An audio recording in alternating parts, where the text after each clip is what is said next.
नमस्कार, आप देख रहे हैं SPN 9 न्यूज और आपके साथ मैं हूं फिजा काज़मी। हाल ही में भारत के तमाम राज्यों में कोरोना महामारी को लेकर जो स्थितियां बनी हुई है उसने सभी राज्य सरकारें हों या केंद्र सरकारें सभी को संकट की स्थिति में डाल दिया है।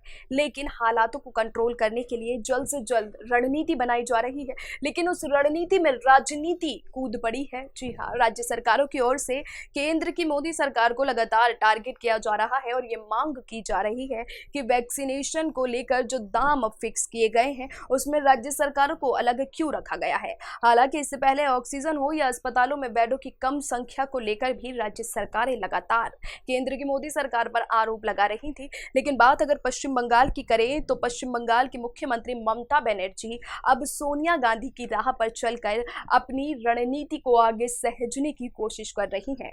जी हाँ, पश्चिम बंगाल में 7वें चरण के मतदान हो चुका है। उसके बाद की रणनीति को देखते हुए ममता बनर्जी ने हाल ही में देश के प्रधानमंत्री नरेंद्र मोदी को एक पत्र लिखा है जिसमें उन्होंने वैक्सीन के दामों को लेकर राज्य सरकार की ओर से अपना गुस्सा जाहिर किया है। उन्होंने कहा है कि केंद्र सरकार और राज्य सरकारों के दामों में फर्क क्यों है, इसका स्पष्टीकरण प्रधानमंत्री नरेंद्र मोदी को सामने आके देना चाहिए।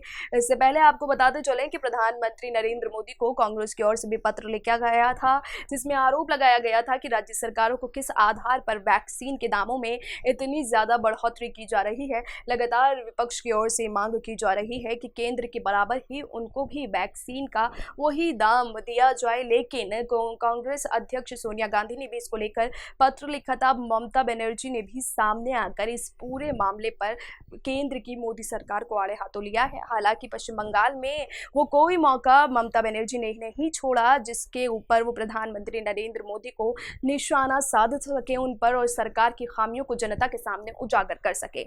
लेकिन आगे क्या ममता बनर्जी अपनी रणनीति के तहत बंगाल के चुनाव में जीत दर्ज कर पाएंगी और जनता का भरोसा जीत पाएंगी, इस रिपोर्ट में देखिए। पश्चिम बंगाल विधानसभा चुनाव के छठे चरण की 43 सीटों पर वोटिंग हो गई है। टीएमसी प्रमुख और ममता बनर्जी 7वें दौर के सीटों के लिए चुनावी प्रचार में जुटी हुई हैं। ऐसे में उन्होंने दक्षिण दिनाजपुर में एक जनसभा को संबोधित करते हुए कोविड वैक्सीन के मुद्दे पर बीजेपी को एक बार फिर कटघरे में खड़ा कर दिया है। ममता बनर्जी ने एक बार फिर प्रधानमंत्री नरेंद्र मोदी पर निशाना साधा है। प्रधानमंत्री नरेंद्र मोदी को कोरोना संकट के लिए यहां ममता दीदी ने जिम्मेदार ठहरा दिया है। इतना ही नहीं, ममता ने वैक्सीन के दामों को लेकर भी केंद्र सरकार को घेरा है। ममता बनर्जी ने कहा है कि बंगाल से लेकर देश भर में आज जो कोरोना संक्रमण के मामले बढ़े हैं वो नरेंद्र मोदी के चलते हुआ है। इतना ही नहीं, उन्होंने कहा है कि कोरोना से जो मौतें हो रही हैं जिम्मेदार इसके लिए सिर्फ और सिर्फ केंद्र की नरेंद्र मोदी सरकार है। ममता बनर्जी ने कहा कि क्यों 6 महीने पहले सभी को वैक्सीन दी गई, केंद्र सरकार अभी तक वैक्सीन क्यों छुपा कर रख रही थी। उन्होंने कहा है कि केंद्र से हमने जब वैक्सीन मांगी तो मना कर दिया गया, जबकि वैक्सीन के लिए रुपए देने के लिए भी मैं तैयार हूँ। इसके बाद भी क्यों बंगाल को वैक्सीन नहीं मिल पा रही है।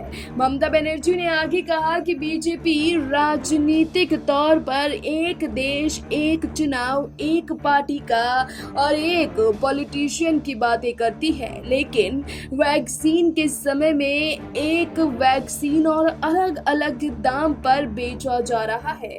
देश में क्यों नहीं वन वैक्सीन वन प्राइस होना चाहिए, क्योंकि केंद्र खरीदे तो 150 रुपए और राज्य खरीदे तो 400 रुपए। ये राज्य के साथ भेदभाव नहीं तो क्या है। ममता ने मांग उठाई कि वैक्सीन आपातकालीन है और सभी को एक ही दाम पर वैक्सीन मिलनी चाहिए और वैसे तो इसे मुफ्त में ही देना चाहिए। आपको बता दें कि इससे पहले कांग्रेस की अंतरिम अध्यक्ष सोनिया गांधी भी वैक्सीन को लेकर प्रधानमंत्री नरेंद्र मोदी को पत्र लिख चुकी हैं, जिसमें उन्होंने राज्य को अलग दामों पर वैक्सीन को लेकर सवाल उठाए हैं। सोनिया गांधी ने सवाल उठाते हुए कहा है कि वैक्सीन सभी राज्यों को केंद्र के बराबर ही मिलनी चाहिए। राज्यों को अलग दामों पर वैक्सीन का प्रबंधन नहीं कराया जाना चाहिए। इससे पहले लगातार अलग अलग राज्यों के सीएम यानी गैर शासित बीजेपी शासित राज्यों से ये मांग उठ रही है कि बीजेपी यानी केंद्र सरकार राज्यों को ज्यादा पैसों में वैक्सीन क्यों उपलब्ध करा रही है। आपको बता दें कि केंद्र सरकार ने 18 साल से ज्यादा उम्र के सभी लोगों को कोरोना की वैक्सीन 1 मई से लगाने की अनुमति दे दी है।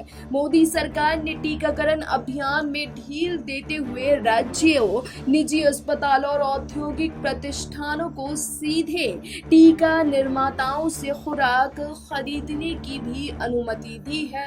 ऐसे में पश्चिम बंगाल की मुख्यमंत्री ममता बनर्जी ने प्रधानमंत्री नरेंद्र मोदी को पत्र लिखकर कहा है कि केंद्र की टीकाकरण नीति खोखली है। उन्होंने कहा कि जब कोविड-19 महामारी के मामले बढ़ रहे हैं तब केंद्र सरकार ने खाली हो हल्ले की तिगड़म अपना ली है।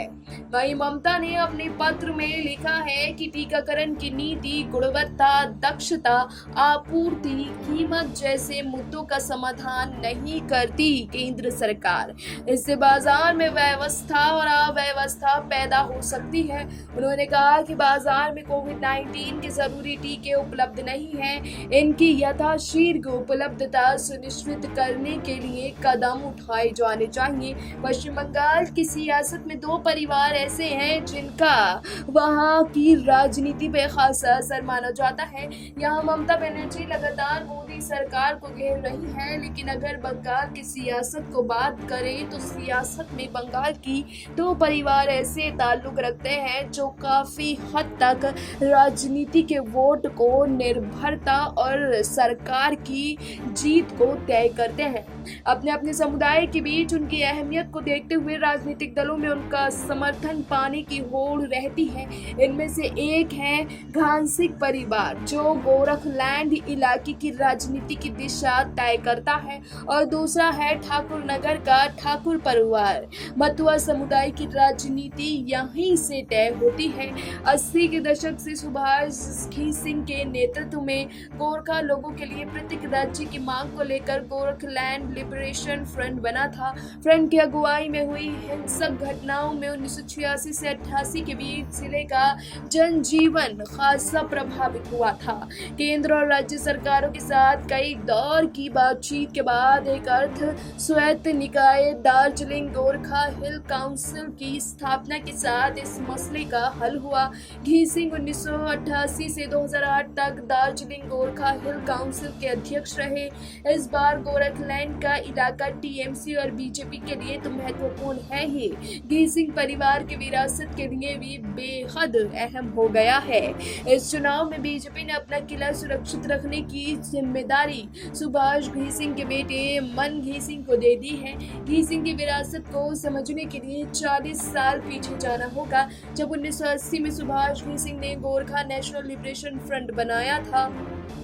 पश्चिम बंगाल के इस इलाके के लिए सुभाष घीसिंग ने ही सबसे पहले गोरखलैंड शब्द का प्रयोग किया। सुभाष घीसिंग का जन्म भी दार्जिलिंग में हुआ था। उन्होंने भी नौकरी छोड़कर 60 के दशक में ही गोरखों के अधिकारों की लड़ाई लड़ने के लिए अलग अलग संगठन बनाने की पहल शुरू कर दी थी।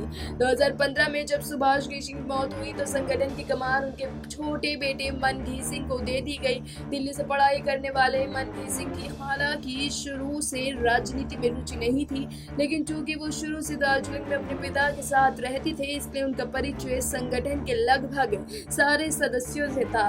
वो सुभाष घीसिंग की दूसरी पत्नी से इकलौती संतान है। सुभाष घीसिंग की पहली पत्नी से 2 संतानें थी, सागर और उमा। वो अपने पिता के साथ कभी नहीं रहे, दोनों विदेशों में बस चुके हैं।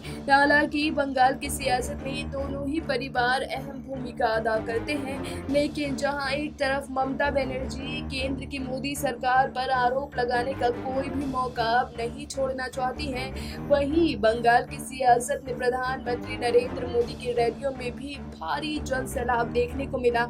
हालांकि बीजेपी पर कई ज्यादा सवाल भी खड़े किए गए, क्योंकि जब कांग्रेस के पूर्व अध्यक्ष राहुल गांधी ने अपनी सभी रैलियों को बंगाल में रद्द किया, उसके बाद टीएमसी की मुख्यमंत्री ममता बनर्जी ने भी सामने आकर अपने सभी कार्यक्रमों को रद्द कर दिया। लेकिन बीजेपी ने सबसे अंत में इस फैसले को स्वीकार किया और महामारी की गंभीरता को ध्यान से समझा और तब जाकर प्रधानमंत्री नरेंद्र मोदी की रैलियों को कैंसिल करना जरूरी समझा।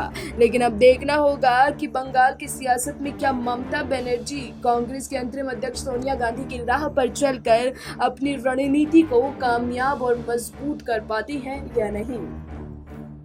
अब देखना होगा कि क्या ममता बनर्जी सोनिया गांधी की राह पर चल के अपनी रणनीति को मजबूत बना पाती है या फिर उनके लिए ये घातक साबित होता है।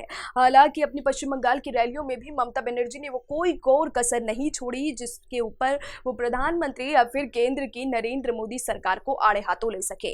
लेकिन अब देखना होगा 2 मई के बाद पश्चिम बंगाल में ममता की ये रणनीति कितनी सही साबित होती है। फिलहाल हमें दीजिए इजाजत, अभी के लिए इतना ही। लेकिन देश और दुनिया की तमाम बाकी खबरों के लिए आप जुड़े रहिए SPN9 न्यूज़ के साथ।